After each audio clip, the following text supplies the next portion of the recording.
اعوذ باللہ من الشیطان الرجیم بسم اللہ الرحمن الرحیم ربی اشرح لی صدری ویسر لی امری واحلل عقدۃ من لسانی یفقہوا قولی رب زدنی علما اللہم فقہنا فی الدین اللہم انی اسألک علما نافعا عملا متقبلا ورزقا طیبا آمین ثم آمین۔ اور اب آیت نمبر 67 سے 73 تک کی آیات، اور اب ہم ان آیات کے الفاظ معنی کو پہلے دیکھتے ہیں۔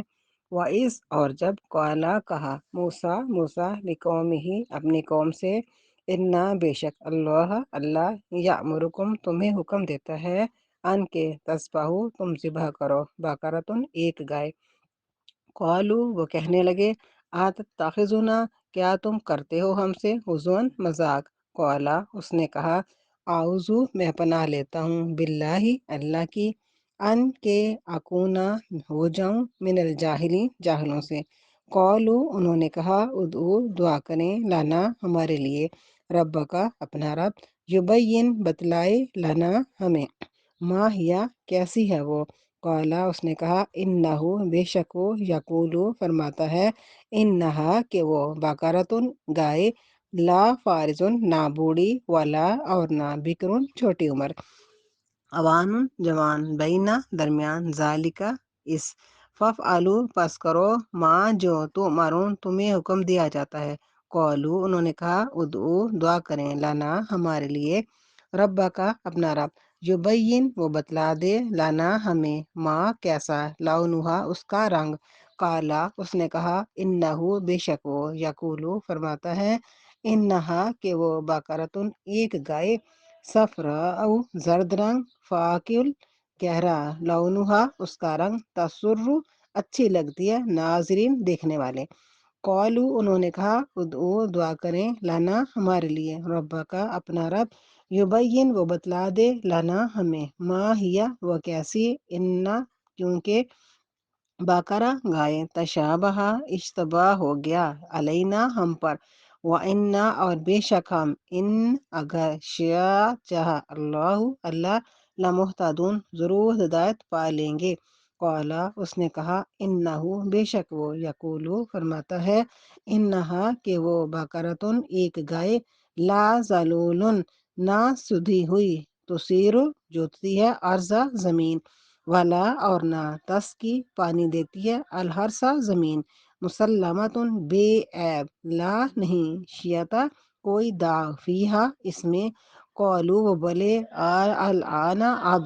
جیتا تم لائے، بالحق ٹھیک بات، فذبحوہا پھر انہوں نے ذبح کیا اس کو، وما اور نہیں، قادو لگتے تھے، یفعلون وہ کریں۔ وَإِذْ اور جب قتل تم نے قتل کیا، نفسن ایک آدمی، فادارتم پھر تم جھگڑنے لگے، فیہا اس میں، واللہ اور اللہ، مخرجن ظاہر کرنے والا، ما جو تم تھے، تک تم چھپاتے۔ فقلنا پھر ہم نے کہا، اضربوہ اسے مارو، ببعضہا اس کا ٹکڑا، کذالک اس طرح، یحیی زندہ کرے گا، اللہ الموتى مردے، ویریکم اور تمہیں دکھاتا ہے، آیاتہ اپنے نشان، لعلکم تاکہ تم تعقلون غور کرو۔ اور اب ہم ان آیات کے ترجمے کو دیکھ لیتے ہیں۔ اور جب حضرت موسیٰ علیہ السلام نے اپنی قوم سے کہا، بے شک اللہ تعالیٰ تمہیں حکم دیتا ہے کہ تم ایک گائے ذبح کرو، وہ کہنے لگے، کیا تم ہم سے مذاق کرتے ہو؟ انہوں نے کہا، میں اللہ کی پناہ لیتا ہوں اس سے کہ میں جہنم میں سے ہو جاؤں۔ انہوں نے کہا، اپنے رب سے ہمارے لیے دعا کریں کہ وہ ہمیں بتلائے وہ کیسی ہے۔ انہوں نے کہا، بے شک وہ فرماتا ہے کہ وہ گائے نہ بوڑھی ہے اور نہ چھوٹی عمر کی، اس کے درمیان جوان ہے، بس تمہیں جو حکم دیا جاتا ہے کرو۔ انہوں نے کہا، ہمارے لیے دعا کریں اپنے رب سے کہ وہ ہمیں بتلا دے اس کا رنگ کیسا ہے۔ اس نے کہا، بے شک وہ فرماتا ہے کہ وہ ایک گائے ہے، زرد رنگ کی، اس کا رنگ خوب گہرا ہے، دیکھنے والوں کو اچھی لگتی ہے۔ انہوں نے کہا، ہمارے لیے اپنے رب سے دعا کریں وہ ہمیں بتلا دے وہ کیسی ہے، کیونکہ گائے میں ہم پر اشتباہ ہو گیا، اور اگر اللہ نے چاہا تو بے شک ہم ضرور ہدایت پا لیں گے۔ اس نے کہا، بے شک وہ فرماتا ہے کہ وہ ایک گائے ہے، نہ سدی ہوئی، نہ زمین جوتتی، نہ کھیت کو پانی دیتی، بے عیب ہے، اس میں کوئی داغ نہیں۔ وہ بولے، اب تم ٹھیک بات لائے، پھر انہوں نے اسے ذبح کیا، اور وہ لگتے نہ تھے کہ وہ ذبح کریں۔ اور جب تم نے ایک آدمی کو قتل کیا پھر تم اس میں جھگڑنے لگے اور اللہ ظاہر کرنے والا تھا جو تم چھپاتے تھے، پھر ہم نے کہا تم اس مقتول کو گائے کا ایک ٹکڑا مارو، اس طرح اللہ مردوں کو زندہ کرے گا، وہ تمہیں دکھاتا ہے اپنے نشان تاکہ تم غور کرو۔ اور اب ہم یہاں پر آیت نمبر 67 سے 73 تک کی تفسیر کو دیکھتے ہیں۔ اللہ فرماتے ہیں وَإِذْ قَالَ مُوسَىٰ لِقَوْمِهِ، اور جب حضرت موسیٰ علیہ السلام نے اپنی قوم سے کہا، اور یہاں پر اس کہہ کر پھر دوبارہ ان لوگوں کو ایک پرانا واقعہ یاد دلایا جا رہا ہے جو کہ ان کے آباء و اجداد کے ساتھ پیش آیا تھا۔ تو ان کے زمانے میں ایک شخص قتل ہو گیا تھا اور قاتل کا پتہ نہیں چل رہا تھا کہ کس نے قتل کیا، اور تمام لوگ ایک دوسرے کے اوپر الزام لگا رہے تھے، سارے دوسرے کو ذمہ دار ٹھہرا رہے تھے کہ اس نے قتل کیا، اس نے کیا۔ تو اس کا حل اللہ تعالیٰ نے ان کو بتایا کہ اس کا حل یہ ہے کہ تم ایک گائے کو ذبح کرو، اور یہاں پہ حکمن کہا جا رہا ہے کہ ان اللہ یامرکم، کہ اللہ تمہیں حکم دیتا ہے، اللہ تعالیٰ کی طرف سے تمہیں یہ حکم ہے تذبح بقرہ، تک کہ تم ایک گائے کو ذبح کرو۔ تو جب موسیٰ علیہ السلام نے اپنی قوم سے کہا کہ اللہ تعالیٰ کا حکم ہے کہ تم ایک گائے کو ذبح کرو، تو اس جھگڑے کو حل کرنے کے لیے، تو بجائے اس کے کہ ان کو اس بات میں دلچسپی ہوتی کہ یہ جھگڑا جو ہے اس کا کوئی فیصلہ ہو جائے، تو قاتل کا پتہ چل جائے، الٹا انہوں نے اپنے نبی کے ساتھ حجتیں شروع کر دیں، اور انہوں نے حسب سابق انہوں نے کہا کہ کیا آپ ہمارے ساتھ مذاق کر رہے ہیں؟ تو دیکھیں اب ایک نبی کی کیا شان ہوتی ہے، کوئی بھی نبی کبھی بھی اپنی امت کے ساتھ مذاق نہیں کرتے، اور وہ بھی پھر اللہ تعالیٰ کے حکم کے معاملے میں مذاق کرنا کس قدر سوچ کیسی گھٹیا ہے کہ ایک نبی کو کہہ رہے ہیں، اپنے نبی کو کہہ رہے ہیں کہ آپ ہمارے ساتھ مذاق کر رہے ہیں، اور وہ بھی اللہ تعالیٰ کے حکم کے معاملے میں، اور وہ بھی اتنا سیریس معاملہ جو کہ ایک قتل کا معاملہ ان کے درمیان وجہ تنازع بنا ہوا تھا اس کو حل کرنے کے لیے۔ تو لیکن آگے سے موسیٰ علیہ السلام نے کتنے تحمل سے جواب دیا کہ میں اللہ تعالیٰ کی پناہ میں آتا ہوں کہ میں جہلوں میں سو جاؤں، یعنی مذاق کرنا، حجتیں کرنا یہ جہلوں کا کام ہے، بے وقوفوں کا کام ہے، وہ لوگ جن میں تہذیب نہیں ہوتی یا جن میں ادب نہیں ہوتا، یہ ان لوگوں کا کام ہے کہ وہ بات بات پر مذاق کریں، حجتیں کریں، اور خاص طور پر جب دین کی کوئی بات ہو تو اس کو ہمیشہ سیریس لینا چاہیے، اور کبھی بھی دین کی بات کو، کبھی دین کی کوئی بات سمجھانے کے لیے بھی اس میں مذاق کو سہارا نہیں لینا چاہیے۔ جیسے موسیٰ علیہ السلام نے کتنے آرام سے، کتنے تحمل سے اور کتنی اچھی طرح سے جواب دیا کہ میں اللہ تعالیٰ کی پناہ میں آتا ہوں کہ میں جہلوں میں سے ہو جاؤں، یعنی کہ مذاق حجت کرنا جاہلوں کا کام ہے۔ تو جب اللہ کی طرف سے حکم آیا کہ تم ایک گائے کو ذبح کرو، تو گائے کو ذبح کرنا ان کے لیے ایک بہت بڑا مسئلہ بن گیا، کیونکہ انہوں نے کافی لمبا عرصہ فرعونیوں کے ساتھ گزارا تھا، اور وہ لوگ گائے کی پوجا کرتے تھے، اور ان کی وجہ سے ان کے دل میں بھی گائے کا تقدس پیدا ہو گیا تھا، اور اسی وجہ سے اس قوم نے بچڑا بنایا اور اس کی پوجا شروع کر دی، یعنی کہ اپنے ہاتھوں سے ایک چیز کو بنایا اور پھر اس کے آگے خود ہی جھکنے لگے، اسی سے مانگنے لگے۔ تو جب ان سے کہا گیا کہ تم ایک گائے کو ذبح کرو، تو ان کو یہ بات بہت ہی گراں گزری، اور اس بات کو ٹالنے کے لیے انہوں نے مختلف ہیلے بہانے شروع کر دیے، اور مختلف جو ہے نا سوال شروع کر دیے۔ انہوں نے کہا کہ ہمارے لیے آپ اپنے رب سے دعا کریں کہ وہ ہمارے پر واضح کر دے کہ وہ گائے کیسی ہے۔ اب یہاں پہ دیکھیں پھر خود دعا نہیں کر رہے ہیں کہ ہمارے اوپر اتنی مشکل آئی ہے، مشکل وقت ہے، تو اس کو حل کروانے کے لیے اللہ تعالیٰ سے دعائیں کرتے ہیں۔ تو جیسے امت محمدیہ کے لیے ہے کہ صحابہ کرام کیا کرتے تھے، جب بھی کوئی مشکل وقت آتا تھا تو 2 رکعت نفل صلاۃ حاجت کے پڑھتے تھے، اللہ تعالیٰ سے دعا کرتے تھے۔ تو اب انہوں نے کیا کیا، بجائے خود دعا کرنے کے اپنے نبی سے کہہ رہے ہیں کہ آپ اپنے رب سے دعا کریں، اور دیکھیں رب بھی اپنا نہیں کہہ رہے، کہ نبی کو کہہ رہے ہیں کہ آپ اپنے رب سے دعا کریں کہ وہ ہمیں بتا دیں کہ وہ گائے جو ہے وہ کیسی ہو۔ تو موسیٰ علیہ السلام پھر بڑے تحمل سے، بڑے برداشت سے پھر آگے سے جواب دیتے ہیں، اللہ تعالیٰ کے پاس جاتے ہیں، اللہ تعالیٰ سے پوچھتے ہیں کہ قوم پوچھ رہی ہے کہ وہ گائے جو ہے وہ کیسی ہو۔ تو اللہ تعالیٰ نے فرمایا ہے کہ وہ جو گائے ہے وہ نہ بوڑھی ہو اور نہ ہی بہت چھوٹی عمر کی، ان کے درمیانی عمر کی ہو۔ تو اللہ موسیٰ علیہ السلام نے کہا کہ جو تمہیں حکم دیا جا رہا ہے تم اس کو پورا کرو، یعنی کہ جو تمہیں کہا جا رہا ہے وہ تم کر دو۔ تو اب انہوں نے بجائے حکم کو پورا کرنے کے، جو انہیں کہا جا رہا تھا کہ تم ایک گائے لو اس کو ذبح کر دو، انہوں نے آگے سے اور سوال جب شروع کر دیے۔ تو انہوں نے کہا کہ آپ اپنے رب سے جا کے پوچھیں، اپنے رب سے جا کے ہمارے لیے دعا کریں کہ وہ ہمارے لیے واضح کرے کہ اس گائے کا رنگ کیسا ہو۔ تو پھر حضرت موسیٰ علیہ السلام اللہ تعالیٰ کے پاس کوہ طور پہ گئے، اللہ تعالیٰ سے پوچھا کہ قوم پوچھ رہی ہے کہ گائے کا رنگ کیسا ہو، تو اللہ تعالیٰ نے فرمایا کہ وہ جو گائے ہو وہ گہرے زرد رنگ کی ہو، اور اس کا جو رنگ ہے بہت ہی خوبصورت اور چمکنے والا ہو، تو جو دیکھے اس کو اچھی لگے، دیکھنے والا اسے خوش ہو جائے، یعنی کہ اتنی اس کی رنگت جو اتنی خوبصورت اور چمکتی دمکتی اور صاف اور واضح اور خوبصورت زرد رنگ کی ہو۔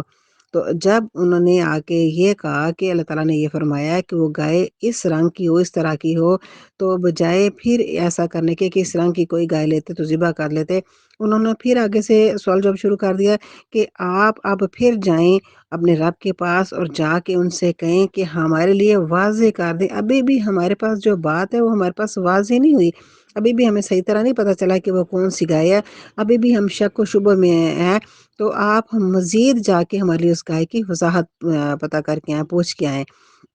تو اس مقصد کے لیے حضرت موسیٰ علیہ السلام پھر دوبارہ کوہ طور پہ گئے، جا کے اللہ تعالیٰ سے پوچھا کہ قوم پوچھتی ہے کہ اس جو گائے کی رنگت ہے اس سے ابھی ہمیں اندازہ نہیں ہوا کہ وہ گائے کیسی ہو، ابھی مزید ہمارے لیے واضح کریں۔ تو جب انہوں نے اس طرح سے پوچھا تو اللہ تعالیٰ نے پھر واضح کر دیا کہ ان سے جا کے کہہ دیں کہ وہ جو گائے ہے وہ نہ تو ہل جوتتی ہو زمین میں اور نہ ہی کھیتوں کو پانی دیتی ہو، بالکل ٹھیک ٹھاک سالم، اس میں کوئی داغ دھبا نہ ہو، صاف شفاف ہو، تو اس گائے کو پھر ذبح کریں۔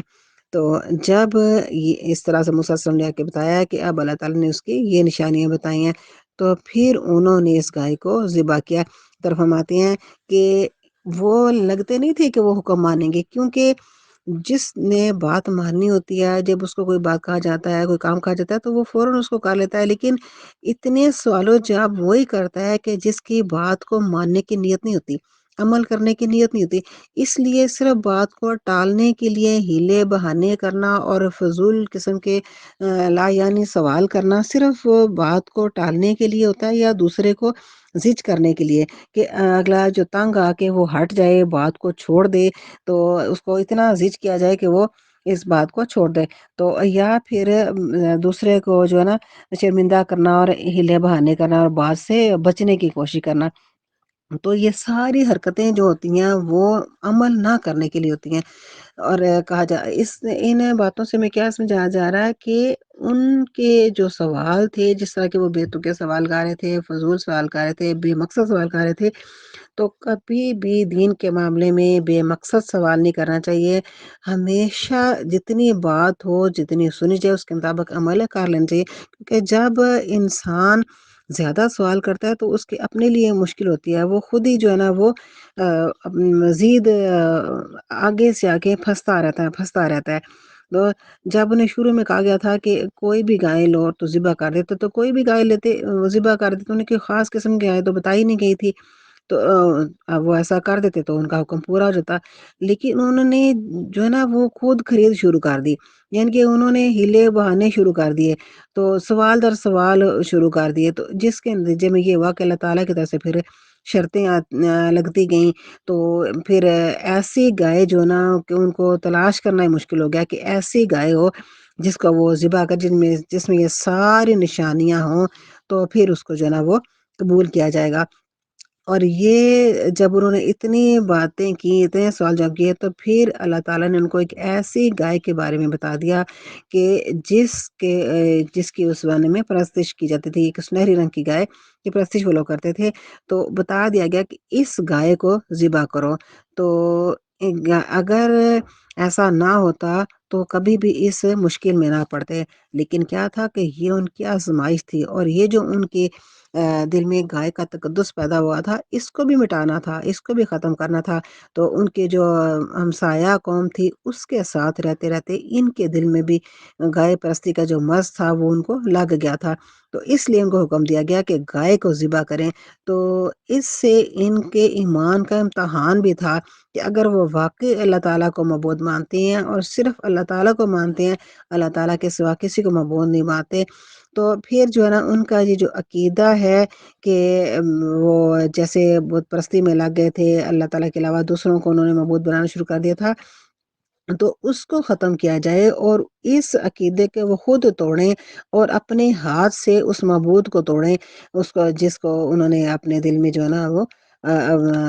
بنایا ہوا کہ ایک بت بنا کے اس کی پوجا کریں، جس کو انہوں نے پتشا بنا کے اس کی پوجا کرتی، اس چیز کو گائے کے تقدس کو ان کے دلوں سے نکالا جائے۔ تو یہ جو امتحان تھا وہ بہت ان کے لیے کڑا تھا، کیونکہ انہوں نے پھر کیا کرنا تھا، ان کو اپنے ہاتھوں سے اپنے اس معبود کو بت کو توڑنا پڑا۔ تو پھر یہ ہے کہ جب دلوں میں ایمان پوری طرح سے اترا نہ ہو تو پھر انسان جو ہے وہ ہیلے بہانے کرتا ہے، ٹالنے کی کوشش کرتا ہے، اور بات کو جو ہے نا وہ ماننے کی طرف اس کا دل نہیں ہوتا۔ تو جب اس گائے کو انہوں نے ذبح کیا تو پھر اللہ تعالیٰ کی طرف سے حکم آیا کہ اب کیا کرو کہ اس گائے کے ایک ٹکڑے کو، کسی بھی گائے کے ٹکڑے کو کسی سے کو لے کے اس شخص کی لاش کے اوپر مارا جائے، تو اس طرح یہ جو شخص ہے وہ زندہ ہو جائے گا۔ تو جب اس طرح سے کیا گیا تو گائے کے ٹکڑے کو، گوشت کے ٹکڑے کو لے کے اس شخص کے اوپر مارا گیا، تو وہ شخص جو ہے وہ زندہ ہو گیا۔ تو زندہ ہو کے اس نے اپنے قاتل کا نام بتا دیا۔ تو اتنی دیر کے لیے اس لاش میں جان ڈال دی گئی کہ وہ جتنی دیر میں اٹھے اور اپنے قاتل کا نام بتا دے۔ تو اس طرح سے ان کے دل میں جو گائے کا تقدس تھا اس کو بھی ختم کیا، اور جو ان کے دل میں یہ تھا کہ ان کے جو عقائد تھے وہ کمزور ہو گئے تھے آخرت کے حوالے سے، کہ انسان جو مرنے کے بعد وہ زندہ ہوگا نہیں ہوگا، کیسے ہوگا۔ تو اس چیز کو بھی ان کے سامنے واضح کیا گیا کہ اللہ تعالیٰ جو چاہیں کریں، اللہ تعالیٰ مرنے کے بعد انسان کو زندہ کریں گے اور اس کو اپنے اعمال نامہ جو ہے نا اس کا حساب دینا پڑے گا۔ تو اس طرح ان کے اس عقیدے کے اوپر بھی چوٹ لگی کہ جو انسان ہے وہ مرنے کے بعد زندہ ہوگا۔ تو اس طرح پھر یہ جو واقعہ ہے اسی قرآن پاک میں جو ہے نا مزید ڈیٹیل نہیں ہے، صرف اتنا بتایا گیا کہ جو شخص تھا بنی اسرائیل کا وہ مارا گیا تھا، قتل کیا گیا تھا۔ تو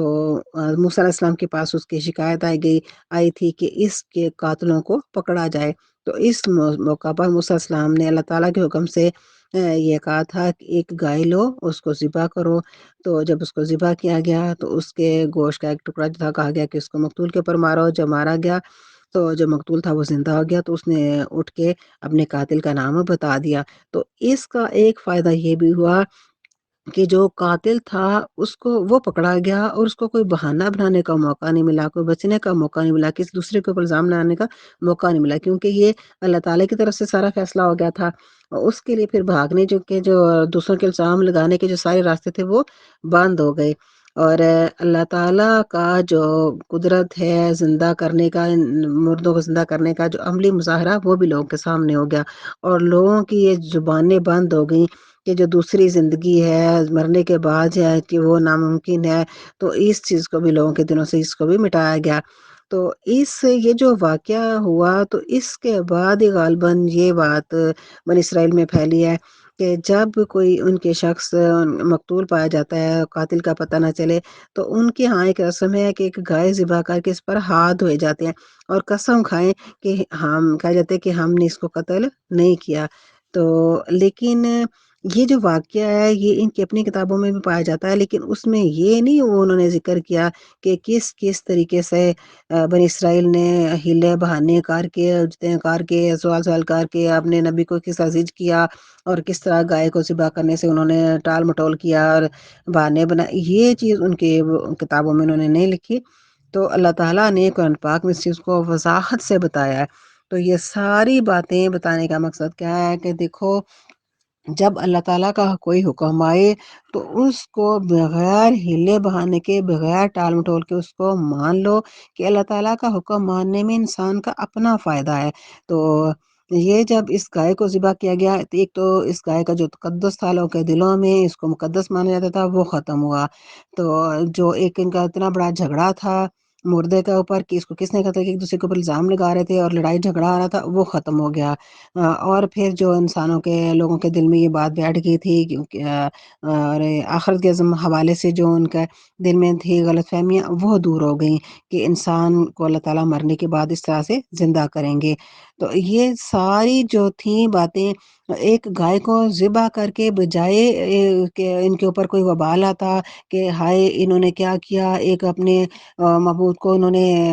ذبح کر دیا، جو ان کے دل میں خوف تھا وہ بھی دور ہوا، بلکہ اس گائے کو ذبح کر کے ان کا جو مسئلہ تھا وہ بھی حل ہو گیا، مقتول کا بھی پتہ چل گیا، اور ان کے جتنے دل میں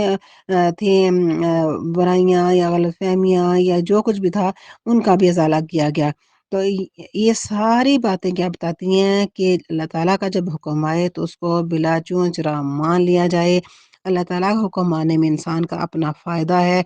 اور انسان کے اس میں جتنی اس کے دل میں قدورتیں ہوتی ہیں، جتنی غلط فہمیاں ہوتی ہیں، جتنی